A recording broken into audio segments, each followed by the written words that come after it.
Hello friends, आज है 1 फरवरी। आज के जितने भी करंट अफेयर्स बनेगा वो यहाँ पे हम एक लाइनर में देखेंगे। वीडियो पसंद आए तो लाइक बटन को जरूर दबाइएगा। भारतीय हॉकी टीम की खिलाड़ी रानी रामपाल ने world games athlete of the year 2019 का खिताब जीता। रानी रामपाल इस खिताब को जीतने वाली पहली हॉकी खिलाड़ी हैं। रानी को क्वीन ऑफ इंडियन हॉकी भी कहा जाता है। 2020 में इन्हें पद्मश्री पुरस्कार से भी सम्मानित किया गया है।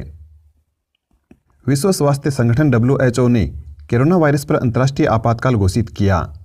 जम्मू कश्मीर के पत्रकार यूसुफ जमील ने जीता 2019-20 पेन गौरी लंकेश अवार्ड। जाने माने उर्दू कवि अजमल सुल्तानपुरी का उत्तर प्रदेश के सुल्तानपुर में निधन हो गया। मध्य प्रदेश की युवा स्वाभिमान योजना, इस योजना में स्टाइपेंड को बढ़ाकर 5,000 रुपये किया। साथ ही युवाओं को 365 दिन रोजगार प्रदान करने का फैसला भी किया गया है। E commerce company Amazon India ने कलकत्ता के सियालदह रेलवे स्टेशन में पिकअप कियोस्क की स्थापना के लिए पूर्वी रेलवे के साथ साझेदारी की।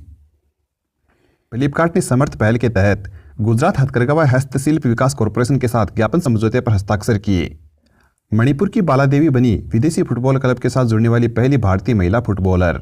बालादेवी यूरोपीय क्लब रेंजर्स के साथ 18 महीने के लिए जुड़ी हैं। नई दिल्ली में 29 जनवरी से 31 जनवरी 2020 के बीच हुआ विश्व सतत विकास शिखर सम्मेलन का आयोजन।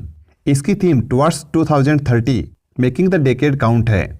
विश्व सतत शिखर सम्मेलन का आयोजन प्रतिवर्ष ऊर्जा व संसाधन संस्थान टेरी द्वारा किया जाता है।